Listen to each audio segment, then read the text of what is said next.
Hello again, everybody, and welcome to Inside Golf. I'm Harry Donahue, and coming up on today's show, a look at my recent Irish vacation. I went to Ballyliffin in Royal Port Stewart, also the site of the 2019 British Open Championship, Royal Port Rush. It was a fun 9 days. Coming up today, we'll have a conversation with noted Philadelphia historian and PGA member Pete Trenham. Pete, the former head pro at St. David's, has a few stories to tell. And we'll look at the rule book with Tom Karpis. He's the golf professional right here at Kennett Square Golf and Country Club. Tom, always a pleasure to go over some rules you may and may not know. And we'll have a golf tip as well. It's all next, right here on Inside Golf. Inside Golf, presented by PGN Plus. Play your golf bucket list. By Jersey Man Magazine. It's a Jersey way of life, and Philly Man Magazine, bringing it to Broad Street. And by the Philadelphia Section PGA, experts in the game and business of golf. Got a young golfer in the family? Whether their dream is to grab a national ranking or just have more fun on the golf course, sign them up for the Philly PGA Junior Tour this summer. It's competitive play on premier courses for boys and girls 18 and younger throughout Pennsylvania, New Jersey, and Delaware. Perfect for gearing up for the next high school or collegiate golf season. Available to both new and competitive golfers. Registration now open year-round. Help your young golfers find or improve their game. Sign them up today at phillyjuniortour.com. The focus, the feel, the friends. Golf isn't just a game, it's an experience, and PGN Plus invites you to experience golf like never before. PGN Plus provides golfers with access to the area's exclusive private courses, and for existing country club members, PGN Plus enhances your membership with intra-club reciprocal play. Select your course, book your tee time, and play the best private clubs the area has to offer. Create your free account today. Visit pgnplus.com, your invitation to private golf.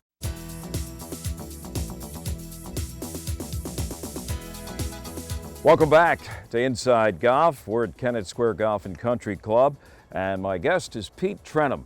Pete, for 3 decades or so, was the head professional at St. David's. He's an honorary member there, but more importantly now, Pete, you are the official historian for the Philadelphia section of the PGA of America, and you also have your own website, and you have, as part of that website, a lot of history about the game of golf, specifically in Philadelphia. You call it what?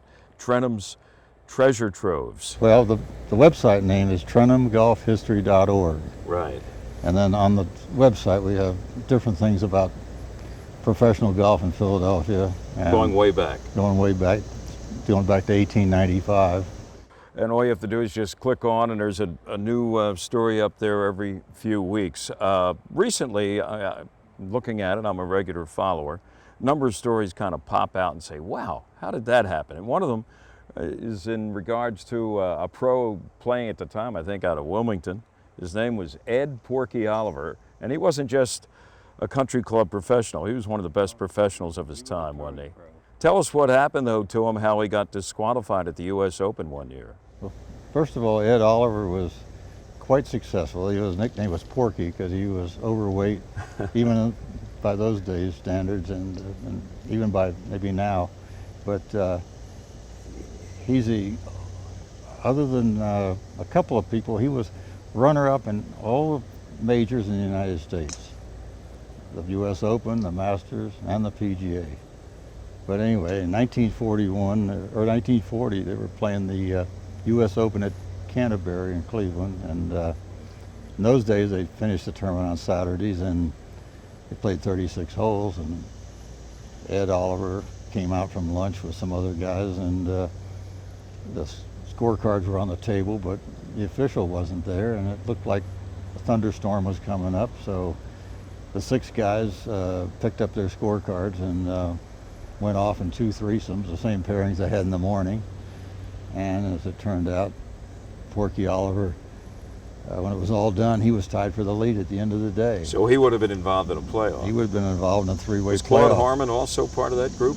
He's one of the ones that Butch Harmon's father, Claude Harmon, he teed off early too. But they all got disqualified because they did not tee off at the specified time. And they were notified not long after they teed off. Somebody came out in the course and told them, but they all said they wanted to play the round under protest and get a ruling when they got done, which is understandable. And So anyway, but Porky Oliver played well enough that he wound up in a three-way tie with Gene Saracen and Lawson Little, but that was it. He was disqualified, and so the playoff, 18-hole playoff the next day with 2 men and not 3. So Porky had to be a little more patient. He may have had a U.S. Open title next to his name. Right, or he certainly would have had a better payday. Let's talk too about, I think the fellow's name was Joe Kirkwood. He was from Glenside, Pennsylvania, local Philadelphia area pro. And a lot of people, I guess I should begin this by saying, there's generations of golfers now who don't know what the stymie rule was. Back in the day, and going back hundreds of years to the game's origins in Scotland, if you were within 6 inches of another ball on the putting surface, 6 inches or less, the ball then could be moved, the ball that was blocking your path to the hole. But if it was beyond 6 inches, that ball didn't have to be marked. Hence, you were stymied. And tell us about what Joe did to keep that rule in effect as long as it was in effect. Of course, most golfers thought it was a dumb rule, but we can see the logic there. But it started back in the days when you played the ball as you found it, no matter what. You just played your ball. You didn't pick it up, you didn't mark it, you didn't clean it. So it came out of that. And this was only in match play. It wasn't in stroke play, because it was only between the 2 people that were playing. So there was a stymie. But the USGA was thinking about softening this rule because there were a lot of people that were ignoring it or whatever. But one day that Joe Kirkwood, who was the greatest trick shot artist in the history of golf, he was born in Australia but moved to Glenside in 1923. He was playing with the president of the USGA, and he was showing him how to maneuver around a stymie with a chip over it or whatever. And he was, of course, a trick shot artist, so he could do it as well as anybody. He could do it probably better than anybody. But anyway, the president of the USGA was really impressed by this, and that there was really an art to doing this, an art to playing the stymie. And so at a meeting soon after that at Pine Valley, the president of the USGA talked the board or whatever, the committee, into continuing the stymie, keeping it going. And so it kept going until about 1947, when lots of organizations just ignored it or whatever, and finally they did abolish it. Sounds like it was about time that they got rid of the stymie rule. Another story, and you just told me this one as we were sitting here at Kennett Square, involved the winner of the 1977 White Marsh Valley, or IVB Classic. It was played at White Marsh Valley Country Club. He was a youngster out of Texas by the name of Tom Kite. And Tom Kite won on a Sunday, and the next day he went to your club, St. David's, to try to qualify for the U.S. Open. Tell us how that all evolved. It was actually 1976. And okay. The qualifying for the U.S. Open was at St. David's, and one of the sectional qualifiers was in Philadelphia because of the bicentennial. That's why it was, and so it was at St. David's. And so Tom Kite called me up earlier in the week and said he wanted to come over for a practice round, and finally we figured out, even though we were really busy, we figured out that maybe he could come over Thursday afternoon because he had an early starting time at White Marsh. So he played his first round at White Marsh, got in a car and drove out to St. David's. Yeah, and played a practice round on Thursday, and then he won the tournament, his first victory on the tour. Was he the medalist in the qualifying on Monday? Then on Monday he was the medalist. Yes. What did he shoot, do you remember? He shot 69-66. Wow. And he was the medalist by several strokes. How about that? Yeah. Did he have any conversations with you either before or after the practice round and winning? No, he didn't. And but some of my good juniors, one of my really good juniors, wound up caddying for him. And at that time, the club supplied the caddies if they wanted to, and the touring pros didn't get to bring their own caddies. The USGA rules were it was up to the club, and we had lots of good caddies at St. David's, so they had to use our caddies, and one of my real good junior golfers caddied for him. That was a pretty good extended weekend for Tom Kite in Philadelphia. That was the start of a long, successful career. Absolutely. You know, speaking about a long, successful career, you certainly have had it. And I'm just curious, I know you played tournament golf, you played collegiate golf at the University of Florida, longtime member of the section here in Philadelphia. Who are some of the more famous maybe people you ever got to be paired up or paired near in a tournament? I guess. Really, one of the most interesting people was I went to college with Doug Sanders. That would be interesting. So that was, for 1 year I played a lot of rounds with Doug Sanders. Did he wear all the No, colors? he was too poor then. He just khakis and a white shirt? Whatever, and some of the golf team clothes or whatever, but he really didn't, he had no money. How about that? Yeah, the only money he made gambling in the pool hall and on the golf course. And did he make a lot of it? He made quite a bit. Okay. Every weekend he went somewhere around Florida, Jacksonville, Orlando, somewhere to gamble. And you know, people would invite him to come there, and he had this short, funky swing, and most people thought that he probably wasn't that good, and he played just well enough to win the money usually. And played almost well enough. He missed by this much a chance at a playoff at the British Well, he Open would have won it. He would have won it, right? He would have won it. He did Against play it Nicklaus. because he missed that putt. He did play off. Right. Unbelievable. Have you talked to him or seen him lately? I see him at the Masters once in a while and say hello to him. You know, but, anyway. Anybody else come to mind as a playing partner or in your foursome in a tournament or near I think, well, how about Sam Snead? Well, That's the closest you got to slamming Sam. Well, I've practiced next to Snead and I've played behind him, and the worst thing to do is play in front of him because his gallery is running over you because you're trying to get in position to see his next shot, which happened to me once. Pete, it's always a pleasure to go down memory lane. Once again, give everybody the website where they can keep up with what you're doing. TrenhamGolfHistory.org. That's TRENHAM. TRENHAM, golfhistory.org. And look for those treasure troves. You won't be The disappointed. treasure troves are on the bottom right corner. Pete, thank you very much. Enjoy your sort of retirement at St. David's. Thank you. We'll be back. More of Inside Golf in just a moment. You know, golf course superintendents are the unsung heroes of our great game. Thanks to the game's efforts, we now have turf that needs less water and is more sustainable and offers natural wildlife habitats on our courses. If you love golf like I do, like what I do, thank a golf course superintendent. Thank a golf course superintendent. Do thank your golf course superintendent. Thank a golf course superintendent. A message from the Golf Course Superintendents Association of America. If you haven't seen it already, I'd like to introduce you to Jersey Man Magazine, published by former Eagle tight end Ken Dunnick. It's the only men's magazine in our area. Enjoy articles on cigars, martinis, the mob, business, politics, and, of course, golf. Written by big-time journalists like George Anastasia, Bill Lyon, Sam Carchidi, and many others. Subscriptions are only $20 a year and are available at jerseymanmagazine.com.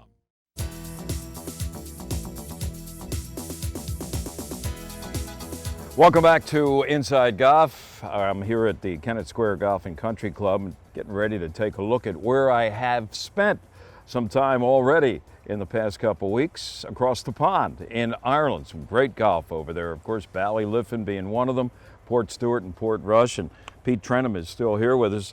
Pete, I didn't realize until today that you were at one time a head professional in Ireland. Tell us about that experience. Yes. Well, after I left St. David's, there was an American that owned the course in Ireland. He owned a hotel and he had built a golf course at the Dare Manor, and he needed some help getting the course open, getting it ready to operate. And so Bob Ross, who was a former pro from Philadelphia, was a pro at Baldwin.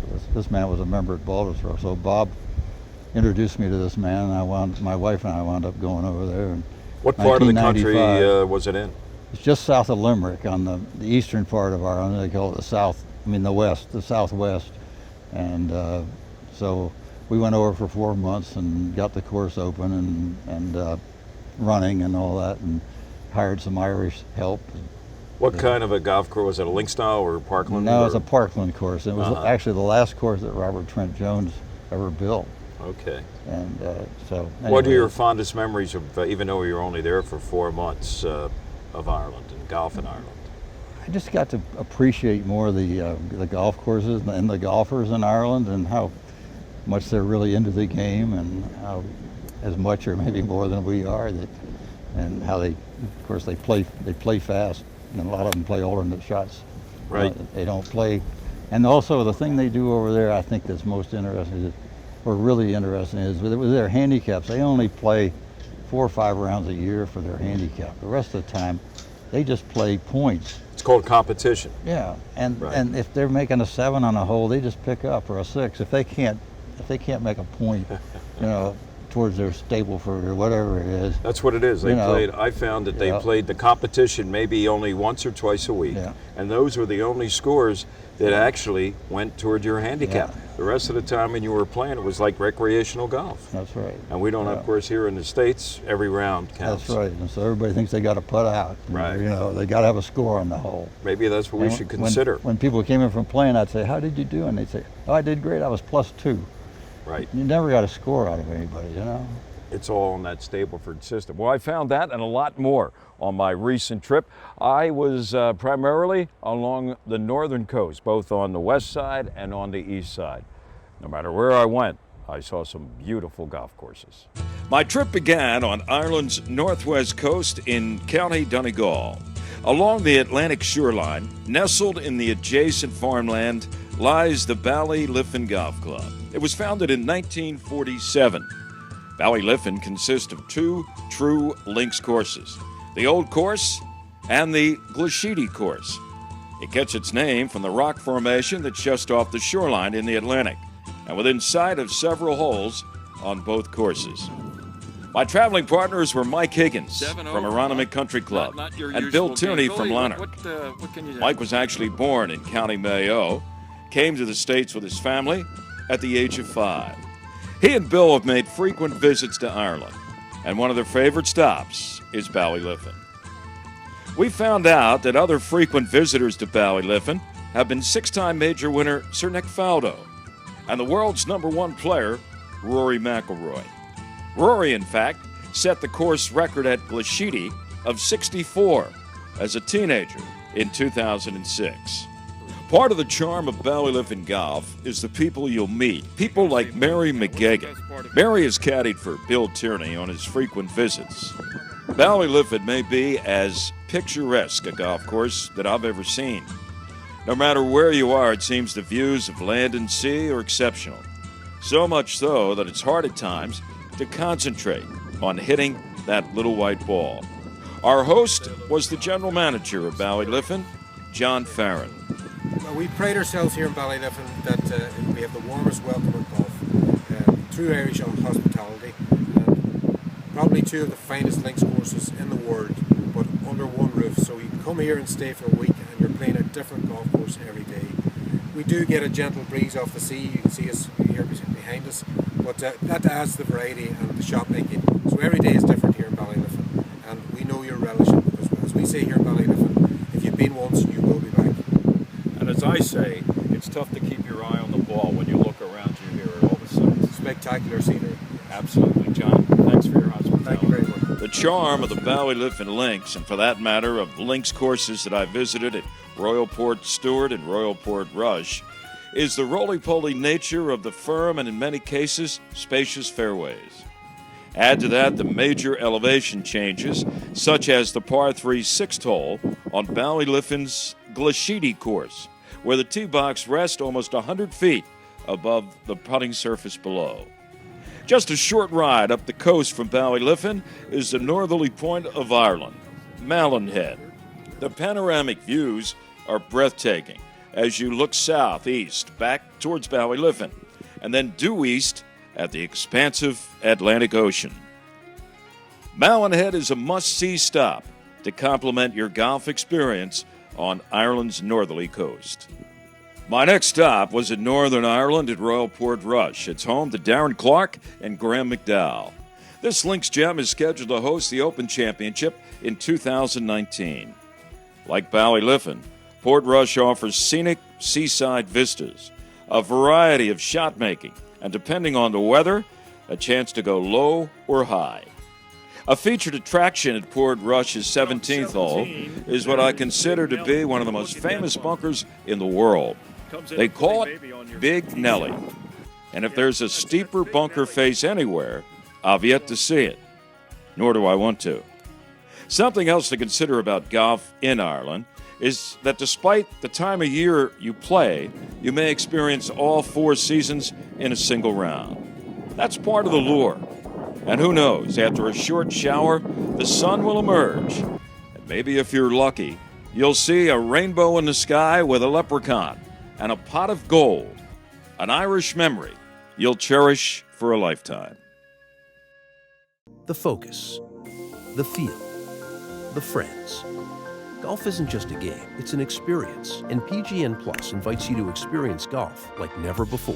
PGN Plus provides golfers with access to the area's exclusive private courses, and for existing country club members, PGN Plus enhances your membership with intra-club reciprocal play. Select your course, book your tee time, and play the best private clubs the area has to offer. Create your free account today. Visit pgnplus.com, your invitation to private golf.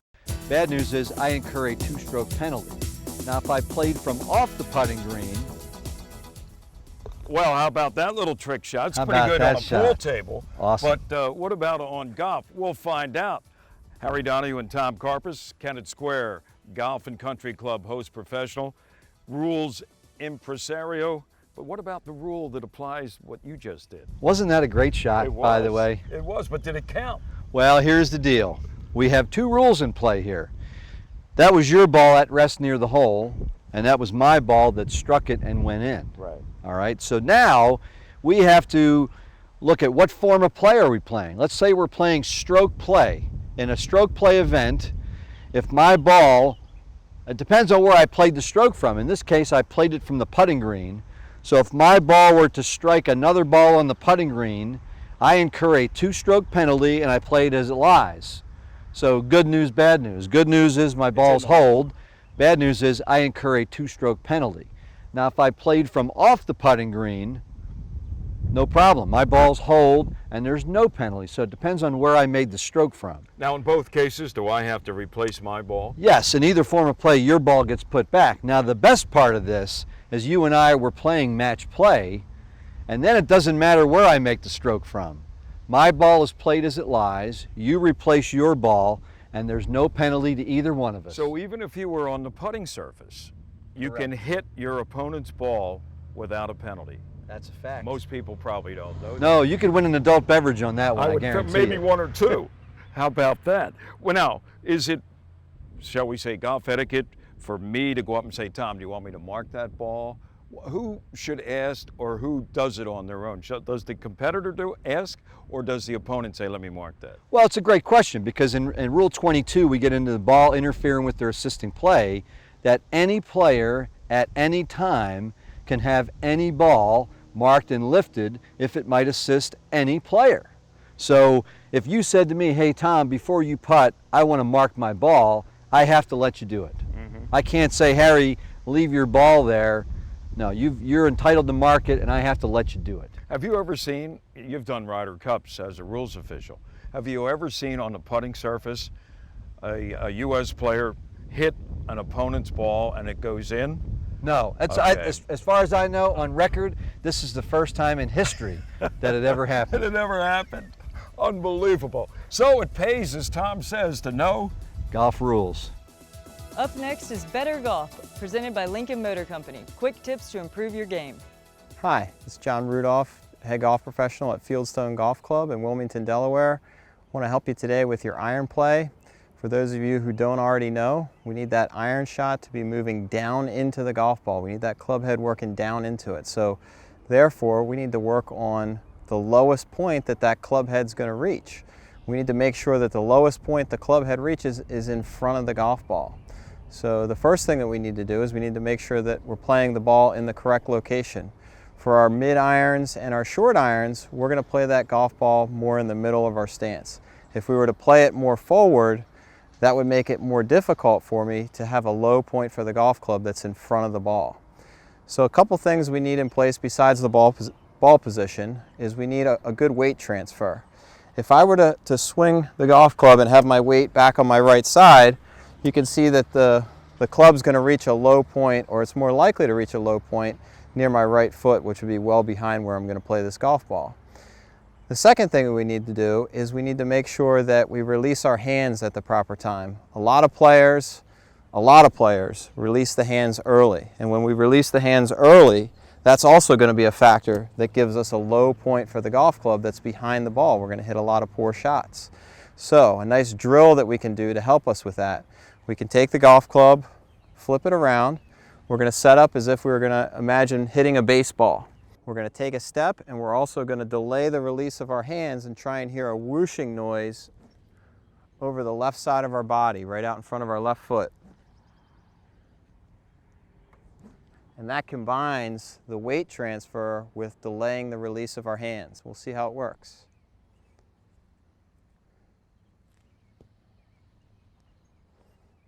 So we can go ahead and do a practice swing and try and achieve that weight transfer and the delayed release of our hands and gain a lot of confidence that our low point is in front of where we're playing the ball.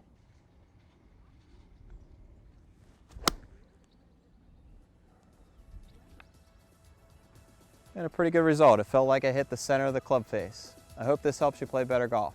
Whistling Straits. Stay with us. A lot more to come here on Inside Golf. Next, Tom Karpus and Whistling Straits. Along with being stewards of the game of golf, your local PGA professional wears many hats. We are teachers. We are players. We are managers. We are merchandisers. And community leaders. But we all wear one badge.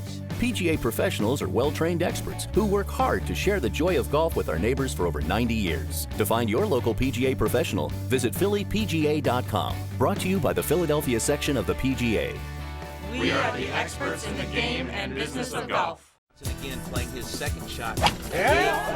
Leading a par for the win. Well, that's it for this week's edition of Inside Golf. I want to thank Tom Karpus for hosting us here at Kennett Square Golf and Country Club. You'll be hopping on a plane shortly, headed out to Whistling Straits, just back from the British Open. Now, you didn't have too many rulings during the British Open, did you? A few wind issues, but aside from that, no, pretty quiet on the rules side. So it was pretty calm on the rules side, if not the weather. Whistling Straits, everybody remembers Dustin Johnson on 18. Do you think they're still going to have all those signs posted just about everywhere in hotel rooms and everything else? Every piece of sand is part of a bunker, right? Yeah, I'm sure it'll be the same, that anything constructed as a bunker will be played as a bunker, whether it's inside the ropes or outside the ropes. Yeah, and you remember the Dustin Johnson story from a few years ago. He incurred a 2-stroke penalty because he grounded his club in that bunker, and that's a no-no. No That's excuses. True. No, I mean, it was pretty hard to watch. And I think everybody felt very badly for him, but you know what, Darren, that's ancient history. That's 2010, this is now, and we've got a great field, probably the strongest of all the majors, so we'll see what happens. And a great venue, and you know golf will rule as long as Tom Karpus is in the house. Thanks, Tom. Our thanks also to Pete Trenham, and I hope you enjoyed my little golf vacation in Ireland. I know it's something I will never forget. I'm Harry Donahue. Remember, no matter how bad it's going for you out there, know the rules and don't pick up. We'll see you next time right here on Inside Golf. Inside Golf, presented by PGN Plus. Play your golf bucket list. By Jersey Man Magazine, it's a Jersey way of life, and Philly Man Magazine, bringing it to Broad Street. And by the Philadelphia section PGA, experts in the game and business of golf.